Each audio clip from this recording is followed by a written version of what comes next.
আমি তোমাদের তিয়াশা দিদি। আজকে এই ভিডিওতে আমি খুব ইন্টারেস্টিং এবং ভীষণ গুরুত্বপূর্ণ একটা টপিক নিয়ে আলোচনা করব। ক্লাস 11-এর টপিক, এবং শুধু 11 নয়, যদি এই চ্যানেলে কেউ ধরো অনার্স পড়ছো বা কেউ ধরো অন্য কোনো পরীক্ষার জন্য প্রিপারেশন নিচ্ছ, সবার জন্য এই টপিকটা ভীষণ গুরুত্বপূর্ণ। এবং এটা এমন একটা টপিক যেটা বুঝে গেলে খুব সহজ, এর থেকে সহজ জিনিস আর হয় না। বুঝতে না পারলে, মাথায় যদি একবার না ঢোকে, কেউ যদি শুধু মুখস্থ করতে যায় তাহলে কিন্তু ভীষণ কঠিন লাগবে, তাহলে কিন্তু কোনোদিনই মুখস্থ থাকবে না, লিখতে গিয়ে ভুল হবে, বারবার একই জায়গায় ভুল করবে তোমরা। সেই জন্যে টপিকটা ভালো করে আমার সাথে বুঝে নাও। যদি কোনো অসুবিধা থাকে কমেন্ট করবে, আমি আবার বুঝিয়ে দেবো। দেখো, আজকে আমাদের টপিক হচ্ছে এরিথ্রোব্লাস্টোসিস ফিটালিস। এবার নামটা শুনলেই না আমাদের সবার মনে একটা ভয় লাগে, বাবা কী জিনিস এরিথ্রোব্লাস্টোসিস ফিটালিস, দরকার নেই, টপিকটা বাদ দিয়ে যায়। না, নামটা শুধু একটুখানি ভেঙে দেখো। আমি তোমাদের বারবারই বলি, যখনই এরকম কোনো শব্দ পাবে সেটাকে একটু ভেঙে দেখার চেষ্টা করবে। এরিথ্রো মানে কি? Erythrocyte, RBC. Blastosis fetalis, fetus মানে কি? ভ্রূণ, মানে ভ্রূণের আরবিসি সংক্রান্ত রক্তের কোনো ত্রুটি। বুঝতেই পারছো। এবার পুরো বিষয়টা আমি একটু ডিটেলসে আসি। কার্ল ল্যান্ডস্টাইনার, তোমরা সবাই নাম শুনে থাকবে। আমাদের মানুষের ক্ষেত্রে এবিও ব্লাড গ্রুপের জনক বা এবিও ব্লাড গ্রুপের ধারণা দিয়েছিলেন Karl Landsteiner. ABO blood group নিয়ে আমি অন্য একটা ভিডিওতে বলবো, এখানে আমি এবিওর কথা বলছি না। কিন্তু তোমরা সবাই জানো যে এ আর বি দুটো অ্যান্টিজেনের উপস্থিতি উনি মানুষের আরবিসিতে পেয়েছিলেন, এবং যদি এ অ্যান্টিজেন থাকে তাকে তিনি এ ব্লাড গ্রুপ বলেছিলেন, বি অ্যান্টিজেন থাকলে বি ব্লাড গ্রুপ, দুটো একই সাথে সহপ্রকট অবস্থায় থাকলে বি ব্লাড গ্রুপ, কোনোটাই না থাকলে ও ব্লাড গ্রুপ। এটা নিয়ে আমি একটা সেপারেট ভিডিও আলাদা করে বানাবো। আজকে আমাদের টপিক কিন্তু এবিও ব্লাড গ্রুপ নয়। এই কার্ল ল্যান্ডস্টাইনারই পরবর্তীকালে স্তন্যপায়ী দেহে আর কি রক্তে আরও একটা অ্যান্টিজেন, এ এবং বি ছাড়াও আরও একটা অ্যান্টিজেন, দেখো এখানে আমি লিখে রেখেছি, ডি অ্যান্টিজেনের উপস্থিতি লক্ষ্য করেছিলেন।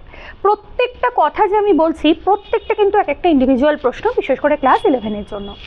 ডি অ্যান্টিজেন, এই অ্যান্টিজেনটাকে RH ফ্যাক্টর বলা হয়, ক্যাপিটাল আর স্মল এইচ। কেন এরকম নাম দেওয়া হয়েছে? নিশ্চয়ই অকারণে নামটা দেওয়া হয়নি। কার্ল ল্যান্ডস্টাইনার প্রথম একটি ভারতীয় প্রজাতির বাঁদর, যার নাম হচ্ছে, প্রজাতিটার নাম হচ্ছে রেসাস বাঁদর, এই রেসাস বাঁদরের রক্তে প্রথম ডি অ্যান্টিজেনের উপস্থিতি লক্ষ্য করেন। সেখান থেকে নামটা আসে RH ফ্যাক্টর। পরবর্তীতে উনি দেখলেন যে অনেক মানুষের রক্তে এই ডি অ্যান্টিজেনটা উপস্থিত থাকে, আবার কারো কারো রক্তে ডি অ্যান্টিজেন থাকে না। যাদের রক্তে ডি অ্যান্টিজেন থাকে তাদের blood group positive blood group. এখানে এবি ও নিয়ে আমি কথা বলছি না, সে যে কোনো ব্লাড গ্রুপ হতে পারে। পজিটিভ ব্লাড গ্রুপ মানে হচ্ছে তার শরীরে RH ফ্যাক্টর অর্থাৎ ডি অ্যান্টিজেন তার রক্তে আছে। আর যদি ডি অ্যান্টিজেন না থাকে, RH ফ্যাক্টর না থাকে, তাহলে হচ্ছে নেগেটিভ ব্লাড গ্রুপ। মোটামুটি মনে রাখবে, 100 জন মানুষের যদি আমরা হিসেব করি, শতকরার হিসেবে 85% বা তার থেকেও বেশি মানুষের কিন্তু রক্তে ডি অ্যান্টিজেন থাকে, অর্থাৎ পজিটিভ ব্লাড গ্রুপে বেশি, আর negative blood group, D antigen নেই এরম ব্লাড গ্রুপ তুলনামূলকভাবে কম। যাই হোক, তাহলে এখান থেকে মনে রাখবে কোন বিজ্ঞানী RH ফ্যাক্টরের ধারণা দেন? সেই বিজ্ঞানী যিনি এবিও ব্লাড গ্রুপের ধারণা দিয়েছিলেন, কার্ল ল্যান্ডস্টাইনার। আর এই ডি অ্যান্টিজেনকে RH ফ্যাক্টর কেন বলা হয়? রেসাস প্রজাতির বাঁদরের শরীরে উনি প্রথম দেখতে পেয়েছিলেন। এবার এই RH ফ্যাক্টর কেন গুরুত্বপূর্ণ, কেন আমরা RH ফ্যাক্টর নিয়ে এত মাথা খারাপ করব? দেখো, একজন বাবা, একজন মা, বাবার RH পজিটিভ, এ হতে পারে, বি হতে পারে, এবি হতে পারে, ও হতে পারে। এখানে খুব ইন্টারেস্টিং কিছু অঙ্ক থাকে। বাবা এ ব্লাড গ্রুপ, মায়ের বি ব্লাড গ্রুপ, সন্তান কী কী হতে পারে, এগুলো নিয়ে আমি অন্য ভিডিও করব, এগুলো এখন আমি বলছি না। ধরে নাও যে কোনো ব্লাড গ্রুপ হোক না কেন, তার ডি অ্যান্টিজেন আছে, অর্থাৎ RH পজিটিভ। আর মা RH নেগেটিভ। RH নেগেটিভ কথাটার মানে কি? মায়ের শরীরে বা মায়ের রক্তে ডি অ্যান্টিজেনটা অনুপস্থিত, ডি অ্যান্টিজেনটা নেই, কিন্তু বাবার রক্তে ডি অ্যান্টিজেন আছে।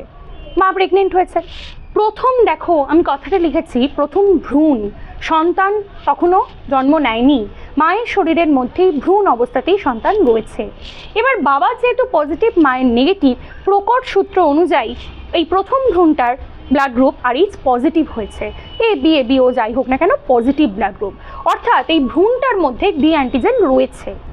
এবার তোমরা সবাই প্ল্যাসেন্টার কথা জানো অল্প বিস্তর। আরও ক্লাস 12-এ, যারা 11-এ পড়ছো তারা যখন 12-এ উঠবে, বা যারা 9-এ পড়ছো, 10-এ পড়ছো, ভিডিও দেখছো, তারা 12-এ প্ল্যাসেন্টার ব্যাপারে অনেক ডিটেলসে জানবে।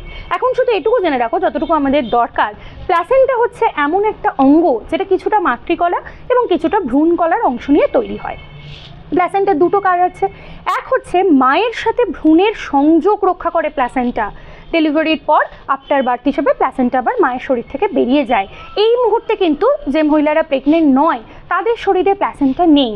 যে মহিলা প্রেগনেন্ট তার মধ্যেই প্ল্যাসেন্টা তৈরি হয়েছে, সেই জন্য প্ল্যাসেন্টাকে পিরিয়ডিক অর্গ্যান বলা হয়। পুরো লাইফ স্প্যান জুড়ে থাকে না, একটা নির্দিষ্ট সময়, ঠিক যেটুকু সময় সে প্রেগনেন্ট সেটুকু সময় প্ল্যাসেন্টা তার শরীরে থাকে। সন্তান জন্ম নেওয়ার পর প্ল্যাসেন্টা শরীর থেকে নির্গত হয়ে যায়। যাই হোক, তাহলে প্ল্যাসেন্টার দুটো কাজ। এক হচ্ছে প্ল্যাসেন্টা মায়ের সাথে ভ্রূণের সংযোগ স্থাপন করে, মায়ের দেহ থেকে পুষ্টি বলো, মায়ের দেহ থেকে অক্সিজেন বলো, রক্তের মাধ্যমে ভ্রূণকে সাপ্লাই দেয়। আর ভ্রূণের যত বজ্র পদার্থ, যত অতিরিক্ত পদার্থ, সেগুলোকে নিয়ে মায়ের শরীরে ফিরে আসে, মায়ের শরীর থেকে সেগুলো নির্গত হয়। তাহলে এই প্ল্যাসেন্টার মাধ্যমে যখন ভ্রূণের সাথে মায়ের, এই দেখো এখানে আমি দেখিয়েছি অ্যারো দিয়ে, যখন ভ্রূণের সাথে মায়ের আদান প্রদান হচ্ছে রক্তের, তখন এই দেখো ভ্রূণ তো RH পজিটিভ, অর্থাৎ ভ্রূণের ডি অ্যান্টিজেন আছে, আর মায়ের দেখো মা RH নেগেটিভ, মায়ের ডি অ্যান্টিজেন নেই। তাহলে প্ল্যাসেন্টার মাধ্যমে ডি অ্যান্টিজেন মায়ের শরীরে গিয়ে ঢোকে, তখনও কিন্তু ভ্রূণ মায়ের শরীরের মধ্যেই রয়েছে। এবার একটা জিনিস ভালো করে বোঝো, ধরো তোমার অনেক দিনের পুরনো একটা বন্ধু যাকে তুমি চেনো, তোমার বাবা মা সবাই চেনে, এরকম একটা বন্ধু ধরো তোমার বাড়িতে এসেছে, তুমি সেই মুহূর্তে ছিলে না, তুমি বাড়ি ফিরে দেখলে সে তোমার বাড়িতে বসে আছে, তোমার কি রিয়াকশন হবে? সে রোজই আসে, চেনা পরিচিত মানুষ, এসেছে, কোনো অসুবিধা নেই। এবার তুমি একদিন বাড়িতে এসে হঠাৎ করে বেডরুমের দরজা খুলে দেখলে একটা সম্পূর্ণ অপরিচিত মানুষ তোমার ঘরের মধ্যে বসে রয়েছে, তখন তোমার কি মনে হবে? যে একটা অচেনা লোক, কিছু না জানিয়ে, তাকে চিনি না, হঠাৎ করে ঘরে ঢুকে পড়েছে, মানে সে নিশ্চয়ই আমার কোনো না কোনো ক্ষতি করছে। তার এগেনস্টে তুমি তখন প্রতিরক্ষা ব্যবস্থা গড়ে তুলবে, তাকে ঘর থেকে বের করে দেওয়ার চেষ্টা করবে। কীভাবে চেষ্টা করবে? লাঠি সোটা জোগাড় করছো, পুলিশ ডাকছো, লোকজন ডাকছো। তাহলে এই যে অপরিচিত ব্যক্তিটা শরীরের মধ্যে ঢুকে পড়েছে বাইরে থেকে, এ হচ্ছে অ্যান্টিজেন। আর এই যে লাঠি সোটা জোগাড় করে তুমি তাকে বের করে দেওয়ার চেষ্টা করছো, অর্থাৎ অ্যান্টিজেনের বিরুদ্ধে লড়াই করছো বা প্রতিরক্ষা ব্যবস্থা গড়ে তুলছো, এই উপাদানগুলো অ্যান্টিবডি।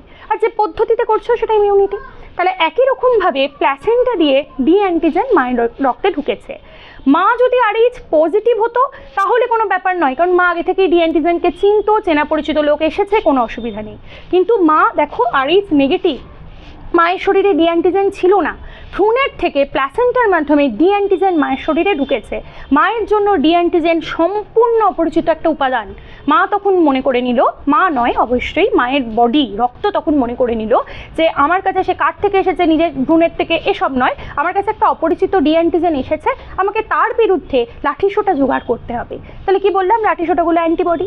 তাহলে এই ডি অ্যান্টিজেনের এগেনস্টে তাকে প্রতিরক্ষা গড়ে তোলার জন্য মা কি তৈরি করলো বলো তো? ডি অ্যান্টিবডি তৈরি করলো। এবার ততদিনে প্রথম সন্তান জন্ম নিয়েছে। সাধারণত সেরকম কিছু প্রথম সন্তানের ক্ষেত্রে প্রবলেম হয় না। এবার সমস্যাটা কোথায় হলো? মা সেকেন্ডবার আবার প্রেগনেন্ট হয়েছে, দ্বিতীয় যে ভ্রূণ সেও RH পজিটিভ হয়েছে প্রকটতার সূত্র অনুযায়ী, তাহলে তার শরীরে ডি অ্যান্টিজেন আছে, আর আগের বার মায়ের শরীরে ডি অ্যান্টিবডি তৈরি হয়েছিল। তাহলে প্ল্যাসেন্টার মাধ্যমে এই মায়ের শরীর থেকে রক্ত যখন ভ্রূণের শরীরে আসছে, তখন মায়ের শরীরে আগে থেকে তৈরি হয়ে থাকা ডি অ্যান্টিবডি প্ল্যাসেন্টার মাধ্যমে ভ্রূণের রক্তে এসে দ্বিতীয় ভ্রূণটার ক্ষেত্রে উপস্থিত হলো। তাহলে দ্বিতীয় ভ্রূণের রক্তে ডি অ্যান্টিজেন আছে, মায়ের শরীর থেকে ডি অ্যান্টিবডি এসেছে। এবার আমরা জানি অ্যান্টিজেন আর অ্যান্টিবডি ইন্টারাকশন করে, D antigen D antibody interaction করলো, করে দেখো কি কি হলো? জন্ডিস হতে পারে, RBC ব্রেকডাউন হয়, বিলিরুবিন বিলিভারডিন বেরিয়ে আসছে, ইডিমা হতে পারে, অ্যানিমিয়া হতে পারে যেহেতু RBCর ডিস্ট্রাকশন হচ্ছে, আর মস্তিষ্কে জল জমতে পারে, সেটাকে হাইড্রক্সপিটালিস বলা হয়। এক্ষেত্রে বেশিরভাগ ক্ষেত্রে শিশু গর্ভস্থ অবস্থাতেই মারা যায়, আর কোনো কোনো ক্ষেত্রে যদি জন্মও নেয় টেরাটোজেনিক বা বিকৃত শিশুর জন্ম হয়। এই ঘটনাটাকেই এরিথ্রোব্লাস্টোসিস পিটালিস বলে। সেই জন্যেই RH ফ্যাক্টর এত গুরুত্বপূর্ণ। তাহলে নিশ্চয়ই এর কোনো না কোনো রকম ধরো এর কোনো এটাকে প্রতিরক্ষারও কোনো উপায় থাকবে। আগেকার দিনে, আমি বলছি না সবটাই এই কারণে হতো, কিন্তু এরকম বহু দেখা যেত যে একজন মা বারবার তার অ্যাবর্শন হয়ে যাচ্ছে, গর্ভপাত হয়ে যাচ্ছে, ভ্রূণটা শরীরের মধ্যেই নষ্ট হয়ে যাচ্ছে। তার ওয়ান অফ দ্য কজ কিন্তু এই এরিথ্রোব্লাস্টোসিস পিটালিস ছিল। এবার বক্তব্য হচ্ছে তাহলে আমরা কী করতে পারি? এটা থেকে যদি বাঁচতে চাই তাহলে আমরা কি করতে পারি? যখনই দেখা গেল বাবা RH পজিটিভ, মা RH নেগেটিভ, প্রথম সন্তান RH পজিটিভ হয়েছে, তারপর সে সন্তানের জন্ম হয়ে গেছে, মাকে পরীক্ষা করে দেখা হলো, মায়ের শরীরে যদি দেখা যায় ডি অ্যান্টিবডি তৈরি হয়ে রয়েছে, তাহলে দ্বিতীয়বার প্রেগনেন্সির আগে একটা ইঞ্জেকশনের মাধ্যমে, সেই অ্যান্টিবডি ইঞ্জেকশনের মাধ্যমেই অ্যান্টিবডিটাকে নষ্ট করে দিতে হবে। তাহলে আবার দ্বিতীয় ভ্রূণ এলে ডি অ্যান্টিজেন থাকুক, ডি অ্যান্টিবডি তোর শরীরে নেই, ফলে ডি অ্যান্টিবডি এসে এই রিয়াকশানগুলো করতে পারছে না। আর না হলে মাকে সেকেন্ডবার প্রেগনেন্সি নিতেই বারণ করা যেতে পারে। তাহলে এই যে পুরো ঘটনাটা, এটাকে বলে এরিথ্রোব্লাস্টোসিস ফিটালিস। এরিথ্রোব্লাস্টোসিস ফিটালিস কাকে বলে, এর লক্ষণ কী, এর প্রতিরক্ষা কী, এরকম প্রশ্ন কিন্তু প্রচুর আসে। আশা করি তোমরা বুঝতে পারলে। তবে তোমরা তো কি আমার সামনাসামনি নেই, সবটাই তোমাদের ভিডিওর মাধ্যমে বোঝাচ্ছি। হতে পারে দেখতে গিয়ে কোনো জিনিস অসুবিধা হলো, আমাকে কমেন্ট করবে, আমি আবার সেই জায়গাটুকুকে ক্লিয়ার করার চেষ্টা করব। আর বেশিরভাগ ক্ষেত্রে আমরা ইউটিউবে যে ভিডিওগুলো দেখি এই ধরনের টপিকের ওপর, একটু জটিল, একটু হায়ার ক্লাসের টপিক, সেগুলো আমরা বেশিরভাগই সব ইংলিশে দেখি বা হিন্দিতে দেখি বেশিরভাগই। তো সেই কারণে বুঝতে অনেক সময় একটু অসুবিধা হতে পারে। আমি একদম সহজ সরল বাংলায় তোমাদের জন্য বোঝালাম। যদি কোনো অসুবিধা হয় আমাকে ওই জায়গাটা আবার জিজ্ঞাসা করো, আমি তোমাদের সবার কনফিউশন ক্লিয়ার করে দেবো আর একটা ভিডিওর মাধ্যমে।